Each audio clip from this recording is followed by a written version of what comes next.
Selamat datang dalam pembelajaran biologi. Hari ini kita akan bahas alga protista mirip tumbuhan dengan saya Adeludin Hutapea. Selamat belajar. Tujuan pembelajaran yang pertama mengetahui ciri-ciri alga, menentukan kelompok alga berdasarkan ciri-cirinya dan peranannya. Ciri-ciri alga uniseluler dan multiseluler, autotrof, berfotosintesis, memiliki pigmen fotosintesis dan non-fotosintesis. Hidup bebas di air tawar dan air laut. Pigmen non-fotosintesis karoten, xanthophyll, phycoerythrin, phycocyantin. Reproduksi aseksual dan seksual. Cadangan makanan disimpan dalam pirenoid.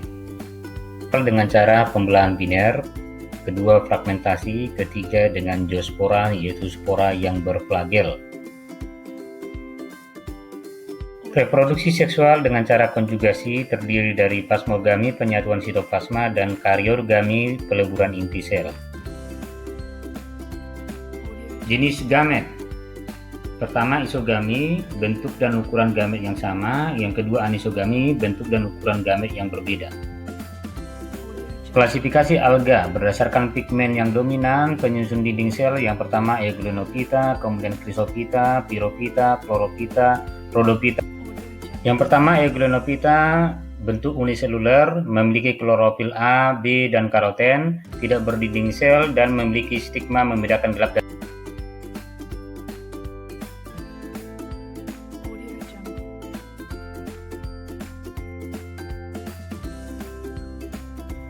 Chrysophyta. Ciri-cirinya pigmen yang dominan derivat karoten yaitu xanthophyll, kemudian dinding sel disusun hemiselulosa, kemudian pektin atau silikat. Xanthophyceae memiliki warna hijau kekuningan karena memiliki pigmen klorofil dan xanthophyll. Bentuknya berupa filamen, contohnya adalah Paucheria. Chrysophyceae contohnya Sinura, hidupnya berkoloni.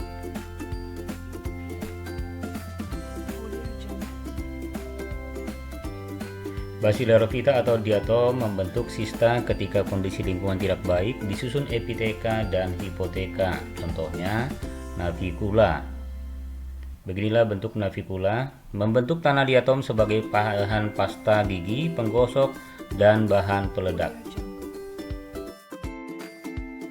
Pyrophyta atau Dinoflagellata disebut juga dengan ganggang api, bercahaya di malam hari. Bila jumlah melimpah akan menyebabkan pasang merah atau red tide, contohnya Gonyulax. Contohnya Gonyulax menghasilkan racun.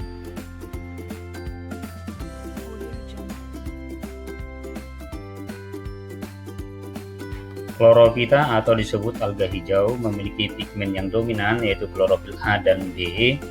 Ada yang uniseluler dan multiseluler. Contohnya adalah Chlorella sebagai protein sel tunggal atau PST.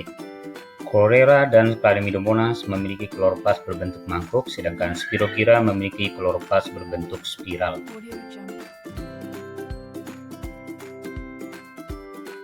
Scenedesmus sebagai protein sel tunggal. Kita dapat melihatnya di air tawar, bentuknya seperti ini. Hydrodiction bentuknya seperti jala.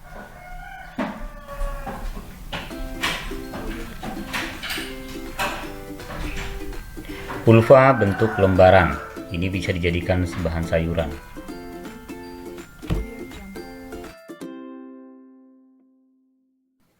Phaeophyta atau alga coklat memiliki pigmen dominan yaitu phycocyantin menyebabkan warna coklat.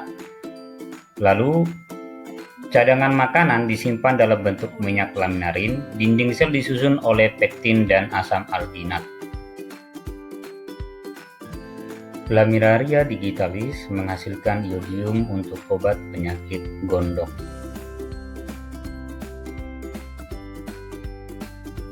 Contoh alga coklat yang lain adalah Sargassum, Fucus, dan Turbinaria.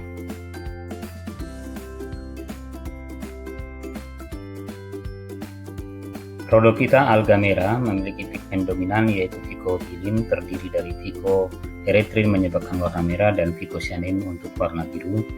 Lalu cadangan makanan disimpan dalam bentuk tepung fluorid untuk bahan pembuatan agar-agar.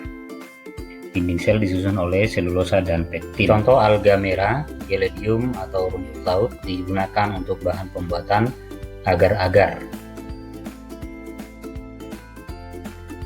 Contoh alga merah, Chondrus,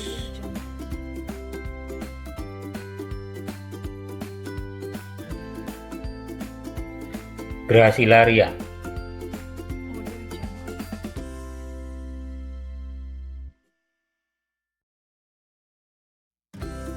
Demikianlah pembelajaran kita kali ini. Sampai jumpa pertemuan berikutnya. Terima kasih.